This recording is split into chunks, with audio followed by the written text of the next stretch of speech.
Merci d'être avec nous. L'impensable, en tout cas ce que personne ne prévoyait, est en train d'arriver. Vous êtes avec nous. Merci beaucoup Alain Bauer. Le ton tourne à l'aigre entre Vladimir Poutine et Donald Trump. Cela peut-il aller jusqu'à l'affrontement? En tout cas, tous les signaux sont au rouge entre les deux puissances tout à coup. Écoutez Trump qui dit « On va livrer davantage d'armes aux Ukrainiens contre les Russes ». Monsieur le Président, avez-vous l'intention d'envoyer plus d'armes à l'Ukraine ? Nous allons envoyer quelques armes supplémentaires. Nous devons le faire. Ils doivent être en mesure de se défendre. Ils sont frappés très durement maintenant. Nous allons devoir envoyer plus d'armes, oui. Des armes défensives principalement. Alain Bauer, que se passe-t-il ? Donald Trump, il a une logique business qui est l'art du deal rapide. C'est le temps est pour lui un ennemi permanent. Donc, il faut que ça soit rapide et efficace. Donc, je dis un truc le matin, il faut que ça soit résolu l'après-midi, voire le lendemain. Et donc, quand ça dure, ça dure. Il a deux ennemis, les réunions multilatérales, il déteste ça, et les dispositifs où il a quelqu'un qui ne répond pas à la demande. Donc, Jerome Powell à la Fed répond pas à la demande. Je vais te virer très vite, et dès que je peux te virer, je vais te virer. D'ailleurs, je lance déjà les annonces pour le remplacement. Alors, il ne peut pas le remplacer, puisque c'est une nomination vraiment à temps précis, mais il montre bien son exaspération. Il a désormais le même problème avec Vladimir Poutine, parce qu'il a cru pendant longtemps que le problème était Joe Biden. Vous noterez que depuis, sur à peu près tout ce qui ne marche pas aux États-Unis, c'est la faute à Biden. Là, c'est de moins en moins la faute à Biden et plus la faute à Poutine, dont il comprend à la fois la nature perverse, rusée, matois, menteur, enfumeur. Et donc là, il est dans la phase j'ai essayé d'être gentil, j'ai essayé d'être moitié gentil, moitié méchant, et ben là, je vais montrer ce dont je suis capable. Ceci dit, sur l'affaire ukrainienne, Biden et Trump ont la même idée, c'est un emmerdement inutile. Le sujet est l'Indo-Pacifique. Tout ça nous évite de nous occuper des choses sérieuses. Donc, on essaye de s'en débarrasser vite, ça marche pas. Bon, on va essayer une autre méthode qui est je vais réaugmenter le niveau. On voit bien d'ailleurs exactement dans le fil de ce que vous dites comment les Ukrainiens et les Européens essaient d'attirer Trump sur ce terrain-là en lui disant, vous voyez, les Russes et les Chinois sont d'accord, donc si vous voulez combattre les Chinois, combattez les Russes avec nous. Oui, mais les Chinois ont donné l'élément qui manquait, la déclaration du ministre des Affaires étrangères qui dit en fait nous soutiendrons la Russie jusqu'au bout car c'est le seul moyen que nous récupérions Taïwan. Et comme vous le disiez tout à l'heure, c'est intéressant de voir que les deux sujets de ces livres sur les coulisses de la réalité sont rattachés en fait au même élément, c'est-à-dire une reconstitution du monde qui était ce que Brzezinski, l'architecte du chaos, parce que c'est quand même à lui qu'on doit et l'Afghanistan et l'affaire ukraino-russe, avait imaginé, qui était sortir la Russie du jeu impérial pour n'en faire qu'un petit pays. Là, la Russie se reconstruit comme un empire en s'alliant avec l'autre empire que les Américains n'avaient pas vu vraiment venir en pensant que tout ça ne serait que du business, et ils se rendent compte que les empires ont une histoire. Et en fait, nous vivons la revanche, je dirais même la vengeance de l'histoire et de la géographie. Le retour des empires, l'Empire ottoman, la Turquie, l'Empire perse, l'Iran, l'Empire chinois, et puis ce empire qui ne veut pas mourir, qui est le russo-orthodoxe. Est-ce que Trump peut revenir aux fondamentaux républicains classiques, quand même assez anti-soviétiques, anti-russes, anti-communistes, même si ça n'est plus le communisme qui est au pouvoir à Moscou. Il y a cet audio qui a été retrouvé, cette déclaration qui a été retrouvée par CNN, c'était lors d'un rassemblement de donateurs pour l'élection présidentielle en 2024. Où Trump aurait affirmé avoir menacé le président de la Russie, Vladimir Poutine. J'ai dit à Poutine, dit-il, si vous entrez en Ukraine, je vais bombarder Moscou à mort. Je vous dis que je n'ai pas le choix. Il a dit, ça n'est pas possible. J'ai dit, si, c'est possible. Il m'a dit, je ne te crois pas. Mais en réalité, il m'a cru à 10%. Alors, c'est du Trump pur sucre avec le mélange un peu hableur, un peu joueur, etc. Mais est-ce que ça révèle un fond ? Je ne crois pas que c'était en 2024, par ailleurs. La déclaration date de 2024, oui, visiblement. C'est ce que CNN dit. Oui, je crois que c'était un peu plus... Enfin, la révélation est peut-être de 2024, mais je crois que ça date de 2020 par là. Qu'est-ce que ça révèle sur le Trump qui pourrait retrouver, au fond, une tradition républicaine assez anti-russe ? Non, mais Trump, il n'a pas de tradition républicaine. Trump, il est Trump. Le reste n'existe pas. Il a maté le parti républicain, il en a pris le contrôle, le pouvoir. Il n'y a quasiment plus de républicains historiques disponibles. Les seuls qui sont encore là expliquent qu'ils ne se représenteront pas la prochaine fois après une sorte de baroud d'honneur où se font battre aux élections primaires par des vrais Trumpistes de la base des MAGA.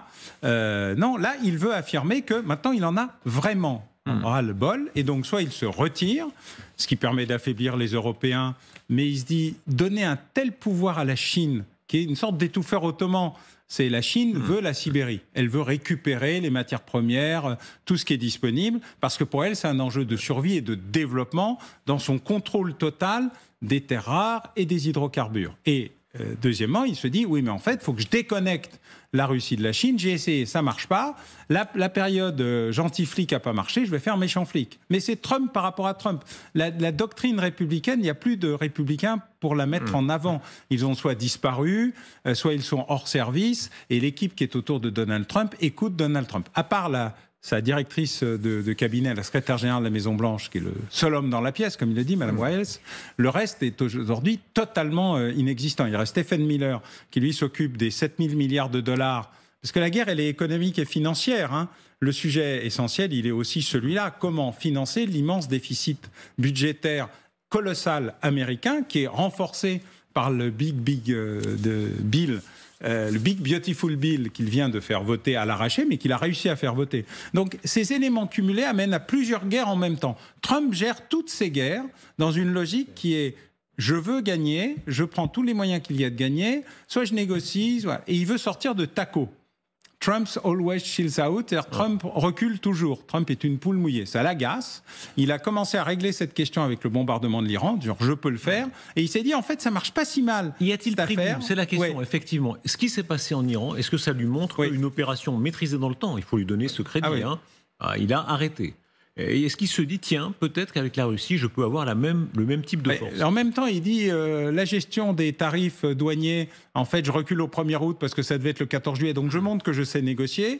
Je sais que je vais obtenir des tas de concessions d'à peu près tout le monde. Et donc, de toute façon, ça sera une victoire le 1er août. Et ceux qui ne plieront pas, en fait, payeront le prix, car ils ont plus besoin de moi que moi d'eux. Et puis il se dit, en fait, je peux montrer que je suis un chef de guerre. En fait, chef de guerre, c'est super. Il y a un moment Trump, sur notre plateau l'autre jour, Thierry Breton, il n'est pas suspect d'être pro-Trump. On peut pas dire. Non, qui dit, je dois avouer qu'il se débrouille pas mal. Les cours de la bourse.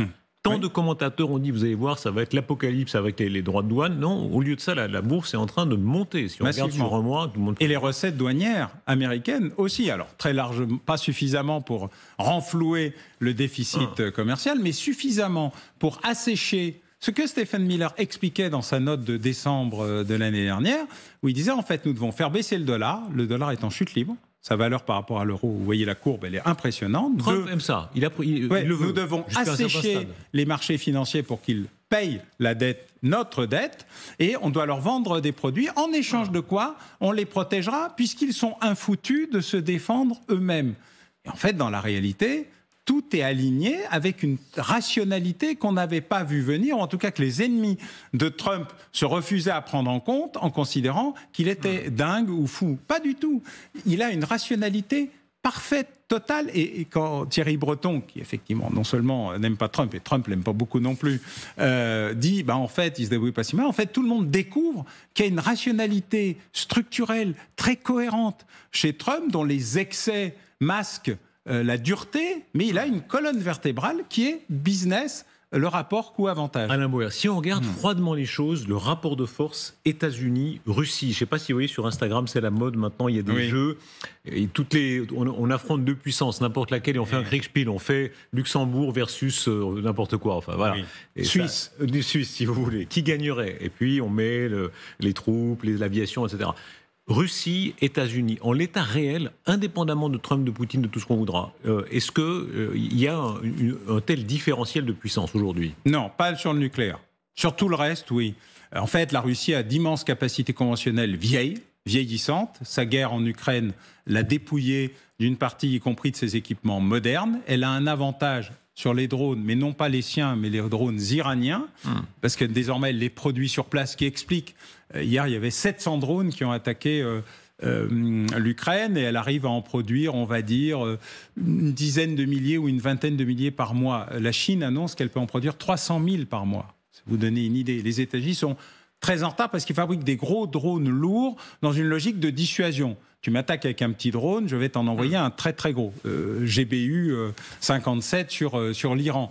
Mais au-delà de ça, la Russie est capable de faire très mal aux États-Unis. D'abord parce que les dômes ne peuvent pas couvrir l'ensemble des États-Unis, ils peuvent couvrir des morceaux. Vous avez vu qu'ils sont efficaces en Israël, par exemple, à 90%, mais seulement à 90%. L'ampleur des dégâts des attaques iraniennes et houthis en Israël n'est encore pas totalement estimée. Par exemple, le plus grand institut de recherche d'Israël a été très dur, l'Institut Weizmann, a été extrêmement touché. Et les drones ciblés, notamment à Nevatim, pas loin de la centrale nucléaire de Dimona, montrent à quel point les Iraniens ont réussi à avoir des nouveaux drones. Et le tout nouveau Shahid est un drone d'une très grande puissance et en plus d'une capacité à s'évader des systèmes anti-missiles et anti-drones qui est très importante. Donc pour l'instant, on peut dire que ça serait plutôt match nul. À la fin, la Russie perdra, mais la quantité de destruction et de morts américaines sur le sol américain serait probablement insupportable. Il y a une exaspération de Trump. Écoutez-le, qui utilise le mot bullshit pour décrire la manière... C'est gentil, quasiment. C'est quasi dans la bouche de Trump, c'est relativement gentil. Enfin, quand même, visiblement, l'idylle est terminée entre les deux. Je ne suis pas satisfait de Poutine. Je peux vous le dire dès maintenant, car il tue beaucoup de gens. Et beaucoup d'entre eux sont ses soldats. Ses soldats et leurs soldats pour la plupart. Il y en a maintenant 7000 par semaine. Et je ne suis pas content de Poutine. Si vous voulez savoir la vérité, Poutine nous raconte beaucoup de conneries. Il est très gentil tout le temps, mais ça ne veut rien dire. Alors ça sont les paroles. Quels sont les actes qui peuvent suivre? Est-ce qu'effectivement, dans les heures, dans les jours qui viennent, Trump peut dire donner tant d'armes aux Ukrainiens, aux Polonais, aux Baltes pour ennuyer Poutine? D'abord, il y avait beaucoup d'armes qui étaient gelées en Pologne, qui avaient déjà été envoyées, sur la base du vote Biden. Ce sont des armes Biden. Dans le cadre de l'armement qui a été envoyé par les États-Unis, il n'y a pas eu $1 voté par l'administration Trump. On est dans le solde de l'administration précédente. Et comme il n'y avait pas assez de stock, il a fallu recréer du stock. C'est une des difficultés. La guerre Israël-Iran a encore réduit les stocks et pris une partie importante des flux d'armes nouvelles. Donc c'est un peu compliqué, ce qui avait expliqué cette espèce d'interruption momentanée. Sur le thème, on est quand même très bas. Pas aussi bas que ce que disait l'administration du Pentagone, mais quand même relativement bas. Là, il est en train de débloquer les livraisons qui étaient prévues. Donc, en fait, le flux de livraison a repris. Et puis, ce qu'il dit, c'est que, notamment sur les Patriotes, qui est le sujet le plus important du dôme de fer ukrainien, il y aurait une reprise et une augmentation, ce qui veut dire que soit il y aurait un budget supplémentaire qui serait voté par le Congrès, soit il va prendre sur l'énorme budget qui vient d'être le Big Beautiful Bill pour faire des transferts avec un executive order. Ce qui serait nouveau, ça serait le premier élément Trump d'aide à l'Ukraine. Pour l'instant, l'Ukraine ne vit que sur des décisions Biden. Quand on voit ce que disait Mark Rutte, secrétaire général de l'OTAN, beaucoup de commentateurs ont ricané il y a quelques jours, et tout à coup on se dit, tiens, ça ressemble quand même à ce qui est en train, en tout cas, ce serait le prodrome de ça. Rutte dit, ne soyons pas naïfs, si Xi Jinping attaque Taïwan, il commencera par appeler son partenaire de second plan, Poutine, à Moscou, et lui dira, je vais faire ça, j'ai besoin que vous les occupiez en Europe en attaquant le territoire de l'OTAN. Est-ce que ce scénario, à l'embryon, est en train de se produire? Mais il est déjà écrit. Il a été écrit juste avant la campagne d'Ukraine. Il a été écrit au moment où Xi Jinping demande à Vladimir Poutine de décaler de quelques semaines l'opération. Je le raconte d'ailleurs dans Menace sur Taïwan. C'est une histoire vraie, hein, donc les coulisses, c'est la vérité. Un peu enrobée, on va dire. Mais la fameuse archive où on les voit tous les deux pendant les JO, n'est-ce pas? Et les deux déclarations. C'est ça, les deux compères.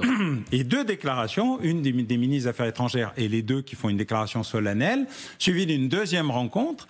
Et là, ils organisent la logique qui est, est-ce que les États-Unis peuvent faire deux guerres en même temps?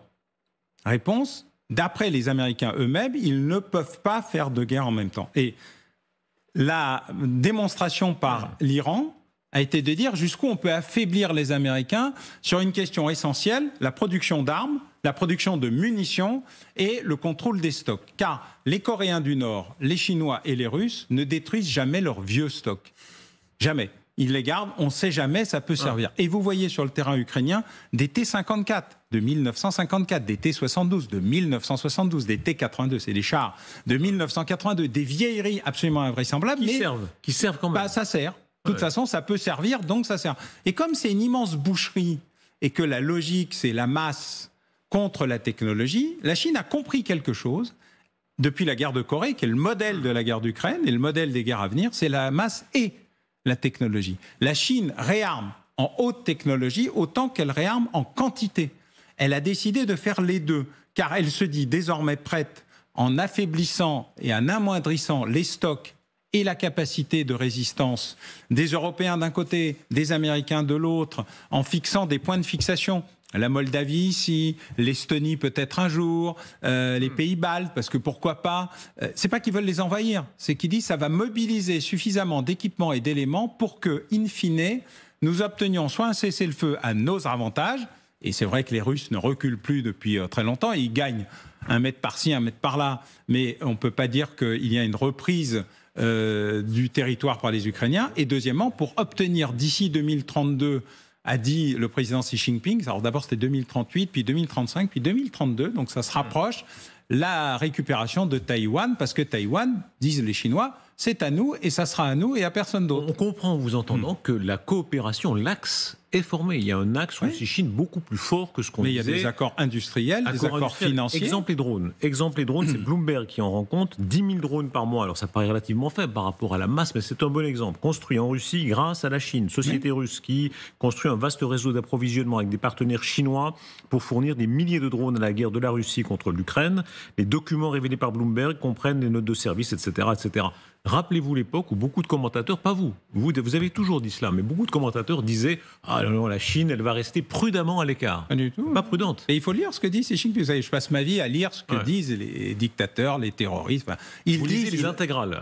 C'est fastidieux souvent. Oui, mais c'est bien. Mais discours de Xi Jinping, avant de venir chez vous, j'ai lu le rapport financier de la Banque centrale de Russie. Montrez-moi ça. Combien de pages Non, ça, je vous ai fait une petite synthèse, mais ça en fait 87. Il faut se farcir quand même, si je veux me permettre. Je vais vous dire 86. Voilà. Et ça, c'est la force d'Alain Bauer, parce que les ricaneurs disent souvent Alain Bauer bluffe, etc. Alors, vous avez vos qualités et vos défauts comme tout le monde, mais vous lisez les intégrales, ce qui est rarissime, parce que généralement... Et donc, la Banque centrale de Russie vous dit, en fait, à la fin, nos réserves, c'est plus que des réserves d'or, donc nous comblons l'absence totale de l'argent, la baisse des ressources pétrolières, la baisse des ressources financières. Nous faisons des espèces de contrats d'équivalent rouble, qui n'ont donc de valeur que en rouble, etc. Et en fait, l'essentiel de nos échanges aujourd'hui, c'est avec la Chine, l'Iran et la Corée du Nord. Et en fait, c'est du troc. Mais nous avons des réserves d'or et d'autres sujets. Et donc, notre situation financière se dégrade massivement. L'inflation reste à un niveau extrêmement élevé. Il n'y a plus de réserves sur les retraites. Le fonds social a été mangé par l'économie de guerre. Alors, du coup, le niveau de chômage est bas. Mais la situation est ainsi que les gens ne peuvent, par exemple, plus avoir de prêts pour acheter un logement. La Banque centrale l'écrit, personne ne le lit. En plus, ils le font en anglais, des fois qu'on ne maîtrise pas bien le cyrillique. Donc, on ne peut pas dire qu'ils le cachent. Ils ont une gouverneure de Banque centrale qui mériterait, elle, le prix Nobel. Parce qu'elle a réussi à préparer cette guerre, tenir cette guerre, tenir à bras le corps, l'équilibre financier d'un pays en guerre, coupé d'à peu près tout, même s'ils arrivent à faire... Et on se rend compte malgré tout qu'elle ne cache rien de la réalité. Mais personne ne lit les rapports de la Banque centrale russe. Est-ce que ça rend ce régime d'autant plus dangereux ? Lerner, hier sur notre antenne, le patron de la DGSE, disait attention, ils croient réellement, leur délire paranoïaque n'est pas fin. Ils croient réellement que l'OTAN, ou appelons-le comme on veut, en tout cas cette idée selon eux que... Nicolas Lerner, dans cette excellente interview, c'est quand même la plus belle interview d'un patron de la DGSE, depuis Alexandre de Maroche et Christine Ockrent chez Bernard Pivot, et encore Alexandre de Maroche n'était plus en fonction. Donc je tiens à saluer l'exploit qu'a été cet entretien, et puis la qualité et la franchise... il ne vous a pas berné, il ne vous a pas enfumé, Nicolas Lerner. Il a été plutôt... Merci il a été brut de décoffrage. Quand il dit effectivement, il faut se méfier, parce que les Russes, et en particulier Poutine, et peut-être davantage que Poutine, autour de lui, ils croient réellement que l'OTAN veut les faire tomber, veut leur... Bien sûr, c'est ce qu'il croit depuis 1999 et l'opération de l'OTAN en Serbie. C'est pas qu'il y croit. Lui était l'homme d'Evgeny Primakov. Il était l'homme de l'Ouest à Moscou. Vladimir Poutine, jeune secrétaire du comité de sécurité nationale, était l'homme qui démantelait les ICBM, les missiles longue portée russes, sous le contrôle d'agents de la CIA. Il l'a raconté lui-même. Moi, je le raconte, mais parce que je vais chercher les archives. Mais là, c'est une archive vidéo. C'est pas un document secret déclassifié ou passé en clandestin. Donc, il raconte ça et il dit.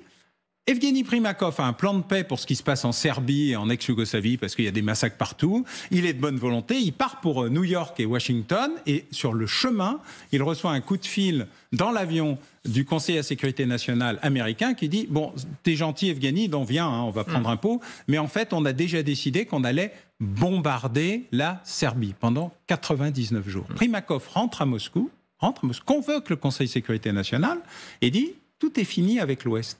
Tout est fini. » Pendant des dizaines d'années, nous avons cru qu'ils étaient les gentils et que nous étions les méchants. En fait, ils sont les mêmes. Désormais, notre confrontation avec l'Occident est écrite. Nous devons nous préparer au conflit. C'est comme s'ils avaient découvert que les démocraties libérales occidentales peuvent être aussi, et tant mieux, de notre point de vue, aussi brutales, aussi impériales, aussi... Il faut rappeler, les grandes puissances européennes ont été des grands empires. Coloniaux. Oui. Et bien oui. Et ben ce jour-là, 99, donc pendant 10 ans, nous avons eu une paix avec 3 règles imposées par Gorbatchev que nous avons respectées, mais à la ligne. Pas d'intervention à Kaliningrad, l'enclave russe en plein milieu de l'Union européenne et des pays baltes. Pas d'intervention en Géorgie, pas touche. Pas d'intervention en Ukraine. Et nous avons respecté le deal. Respecté.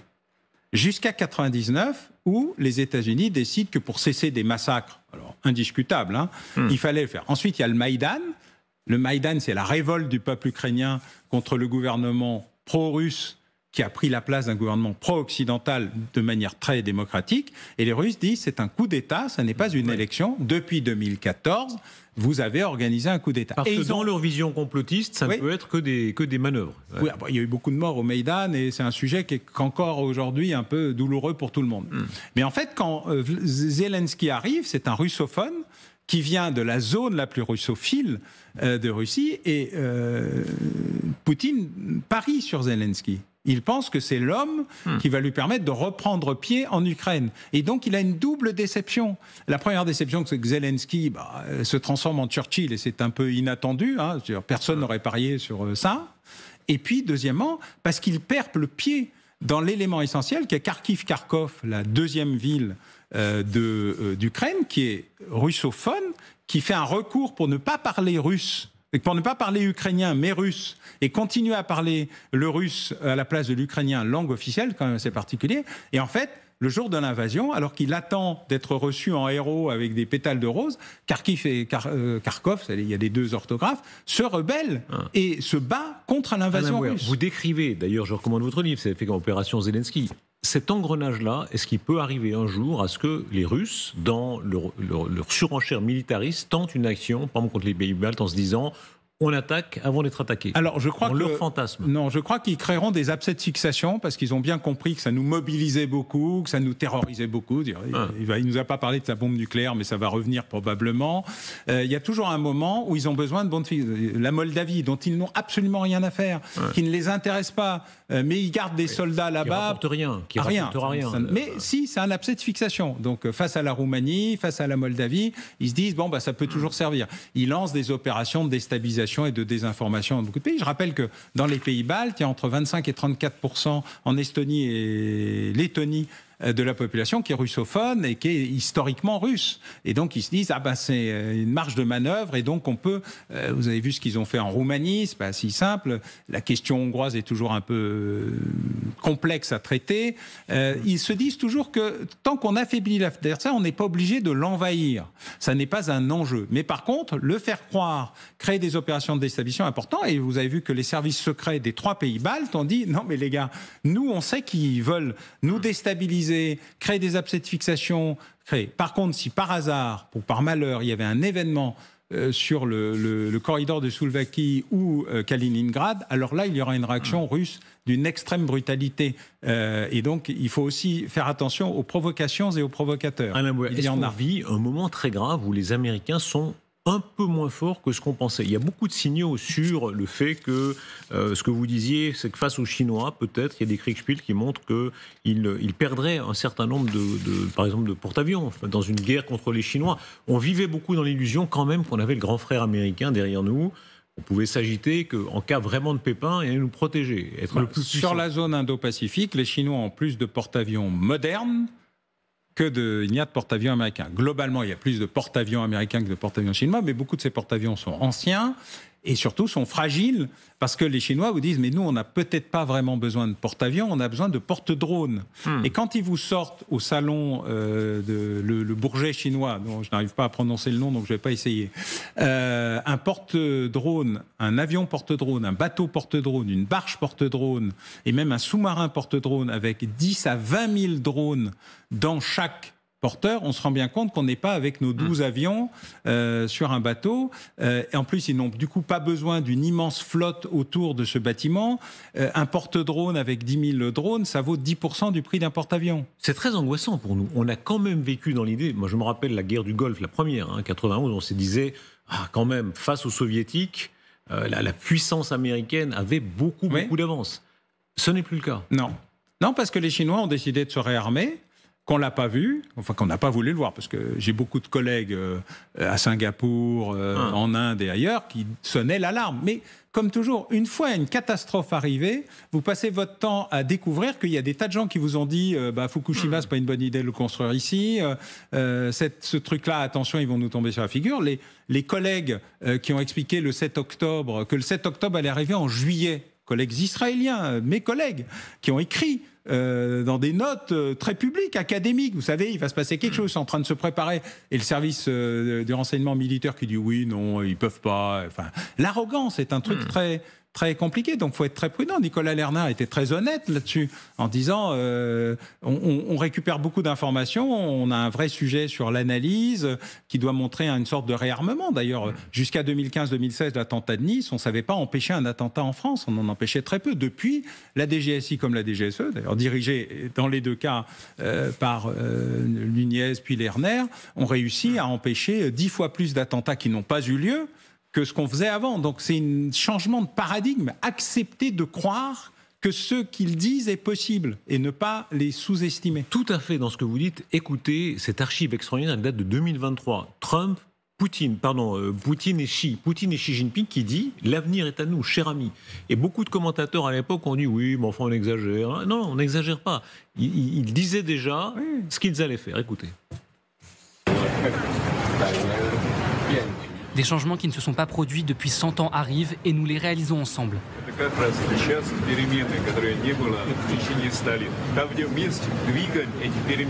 Je suis d'accord. Prenez soin de vous, cher ami. Bon voyage.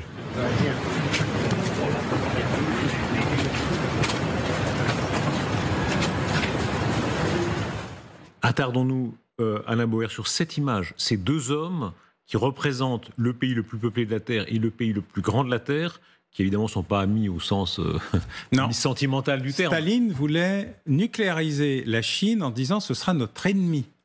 Notre ennemi. Dans les archives qui ont été découvertes après la perestroïka, glasnost et démocratisation relative de la Russie, on a découvert qu'il y avait un plan. Staline avait dit, il faut qu'on s'en débarrasse. Ils vont, notre ennemi est en Chine. Là, ils sont alliés jusqu'où? Contre nous, contre l'Occident, disons. Ils sont alliés jusqu'au moment où les Chinois décideront qu'ils peuvent se débarrasser des Russes. Quand les Chinois auront gagné. Mais d'ici là, ils sont alliés contre nous parce que nous sommes... C'est un jeu d'échecs à 3. Dans le jeu d'échecs à 3, vous éliminez le troisième pour finir de vous battre avec le second. La question, c'est de ne pas être le troisième. Est-ce qu'il y a une volonté de revanche? Est-ce qu'il y a une part passionnelle chez les Chinois de se dire... On va se faire les Occidentaux. Oui. Vous ne pouvez pas arriver dans une réunion avec un officiel chinois, même avec qui vous avez de très bonnes relations, sans qu'il vous parle du sac du palais d'été. C'est obligatoire. C'est un passage imposé où vous devez expliquer que, c'est peut-être pas bien et qu'on n'aurait pas dû le faire. Et c'est un impensé. C'est pas un impensé, c'est un pensée permanent qui est vous êtes des barbares, vous êtes mal comportés. Ce qui est vrai, donc, en l'occurrence. Les Français et les Anglais ne sont pas très bien comportés à l'égard des Chinois à l'époque. Il n'y a aucune discussion à avoir. Mais c'est comme les 55 jours de Pékin, quand on a voulu tous ensemble réimposer le trafic de l'opium en Chine contre une décision de l'appareil central chinois disant que c'était mauvais pour son propre peuple. C'est-à-dire, nous étions quand même le plus grand dealer du monde. Vu de nous, c'est oublié. Vu de nous, ah oui, mais comment non, l'histoire est écrite par les vainqueurs, mais elle n'est pas oubliée par les vaincus. C'est fascinant ce que vous racontez. Ça veut dire que même le Chinois, Parti communiste chinois, qui est préoccupé surtout par l'histoire d'argent en réalité, mais en même temps, ça les occupe. Ben, ils sont un empire. Un empire a une histoire d'empire, une nostalgie impériale, toujours, en permanence.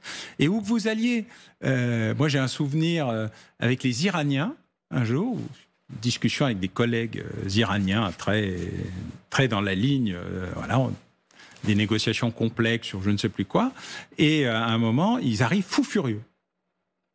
Je me dis, il s'est passé un truc. Il me dit, tu as vu ce que les Américains ont fait? Je dis, non, aucune idée. Et il me dit, est-ce que tu as vu le film 300? Je dis, non. C'est une sorte de péplum qui raconte la bataille où quelques centaines de Spartiates se battent et empêchent, la bataille Thermopyles, empêchent les Iraniens, enfin les Perses, de rien. Je me dis, non, mais qu'est-ce qu'il y a dedans? Et ils me disent, ils ont transformé l'empereur, ça doit être Xerxès, en drag queen. Et ça les avait pas mis... digéré. Non, mais c'est comme si... Enfin, je veux dire, c'est un film hollywoodien de troisième zone qui n'a aucun intérêt. Mais alors, ça les a mis dans un état absolument invraisemblable. Et quand vous regardez la production cinématographique chinoise, ce que je fais beaucoup, y compris dans le livre, parce que j'ai découvert qu'ils avaient... passionnantes, qu'ils avaient passé un temps infini à recréer des héros chinois comme des héros turcs qui se battent contre l'impérialiste américain. Et donc, c'est une culture qu'ils ont créée de préparation au conflit. C'est plus les midinettes, c'est pas Bollywood où on danse. Non, non, c'est la préparation culturelle à la conflictualité et au fait d'avoir des héros nationaux qui luttent contre l'impérialiste occupant méchant occidental. Alain Bauer, puisque vous parlez des Iraniens, on va parler des Houthis qui sont dans cette lutte entre le Sud global versus les Occidentaux, une puissance étonnante. On ne parlait pas beaucoup des Houthis il n'y a pas longtemps. On les découvre, on les redécouvre. On découvre même ce soir qu'ils ont gardé des moyens de nuisance considérables. C'est une grande part du commerce international qui passe par là. Regardez ces images très impressionnantes. C'est l'attaque des Houthis contre ce cargo Magic 6, voilà. Le navire grec battant pavillon libérien a été bombardé à plusieurs reprises. Regardez bien les images où on voit comment se passe la partie de l'attaque, puis le bombardement et ce bateau. Alors là, ils sont en train de pénétrer dans le bateau, ils s'en rendent les maîtres. Avant le naufrage, donc ces rebelles se sont mis en scène en prenant d'assaut, armes de guerre à la main, ce cargo. Qu'est-ce qui est en train de se passer ?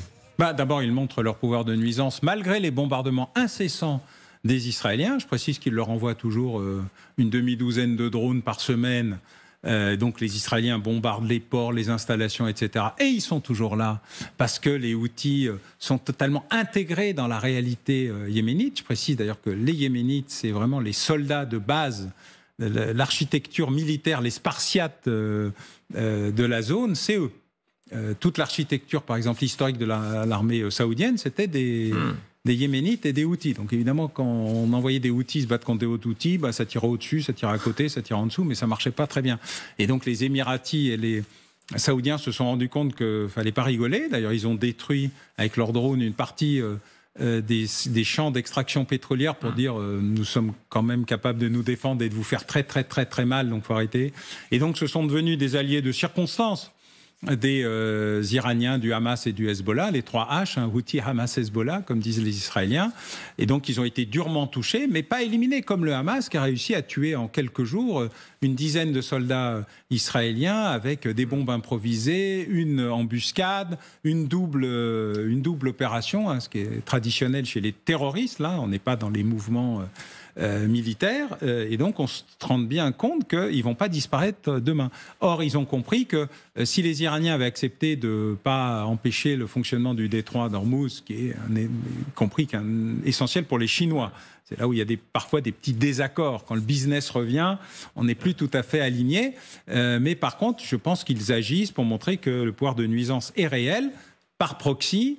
Les Houthis ont des intérêts qui leur sont propres, mais ils peuvent aussi agir pour les Iraniens pour montrer qu'eux non plus n'ont pas été éliminés du jeu. Donc ces éléments-là pèse beaucoup dans une série permanente d'agressions et d'attaques, puisque les sirènes continuent souvent à sonner en Israël, parce que quelques drones outils sont en route et qu'on ne sait jamais s'il n'y en a pas un qui risque de passer le barrage des 3 niveaux du dôme de fer. Si on regarde en tendance, est-ce que, comme certains le disent, l'Occident tendanciellement deviendra toujours plus faible et ses ennemis deviendront toujours plus forts? Quand on fait le panorama de tout ce qu'on a entendu de votre bouche, les Chinois, leurs vassals, ils sont un peu vassalisés russes, ou en tout cas leurs alliés de circonstance, en tout cas, jusqu'à la fin de la partie d'échecs dont vous parlez.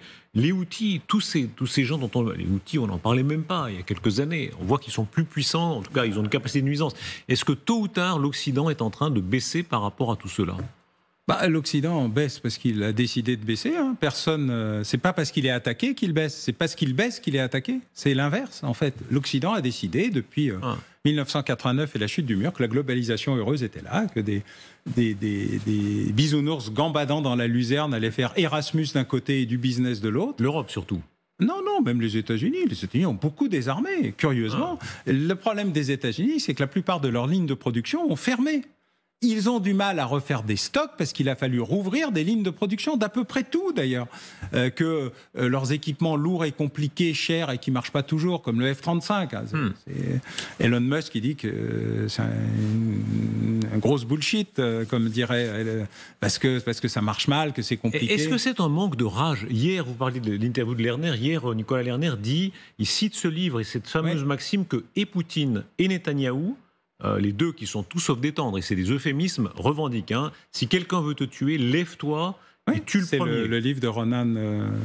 C'est la logique, effectivement, des Israéliens, c'est la logique revendiquée de la guerre préventive. Ça, c'est pas notre logique. Et vous noterez que dans votre entretien d'hier avec Nicolas Lerner, il a cité un film qui m'a un peu surpris, parce que c'est pas un film gros bras et muscles, c'est un film tout en finesse et en complexité, pas un film facile, mais un film très intéressant, qui sont Les Patriotes. Et je crois qu'il a marqué 3 choses. 1, le retour au patriotisme, donc le fait que dans ce pays comme dans l'Union européenne, il va falloir revenir sur des bases. 2, le retour à la capacité de force. La force et la puissance vont ensemble, et donc c'est pas en étant mou et veule et lâche qu'on va obtenir quelque chose de quelqu'un qui a décidé que s'il pouvait vous écrabouiller, il allait le faire, et dont la logique, la doctrine militaire, depuis l'Empire tsariste pour les Russes, c'est l'escalade pour la désescalade. Et nous, on n'est pas d'escalade. Donc il y a toujours un moment où, effectivement, on est légèrement décalé. Et les Russes, comme les Chinois, testent. Ils testent. Par exemple, il y a quelques jours, un avion chinois aurait légèrement... les Chinois auraient un peu lasérisé un appareil allemand pour montrer que la mer de Chine, c'est chez eux. Ça s'appelle d'ailleurs la mer de Chine. Pourquoi le golfe du Mexique est devenu le golfe des États-Unis ? C'est la même chose. Il y a une logique d'affirmation de puissance qui est symbolique, avec des tests, et voilà. Et si on ne réagit pas, c'est donc qu'on est mou. Eh bien, nous avons réagi par une forme de mollesse de l'Union européenne en général, moins la France, grâce au général de Gaulle. Ouais, comme je dit, je vais finir gaullien, ce qui n'est quand même pas ma nature historique. Mais la réalité, c'est que si nous sommes encore l'ombre d'une puissance, c'est grâce au legs du général de Gaulle, et en doctrine, et en moyens, et en équipement. Et ce qui est terrifiant, c'est que depuis les années Giscard, on va dire, la croyance dans le business et le marché vont permettre d'éviter les conflits reste une sorte de mystère absolu auquel une partie d'entre nous a cru, parce que c'était sympa d'y croire, oui, le mur allait tomber, oui, on allait s'aimer. Eh bien non, à un moment ou à un autre, les pays, les États, les nations, les peuples, ils se rappellent de qui ils sont. Alain Bauer, je vous rends le rapport de la Banque de Russie. Je ne vais pas vous priver de vos lectures. Je vais vous couchiez avec vos plaisirs personnels. Je rappelle vos livres. Opération Zelensky, menace sur Taïwan. Merci beaucoup. La guerre qui est, la guerre qui vient.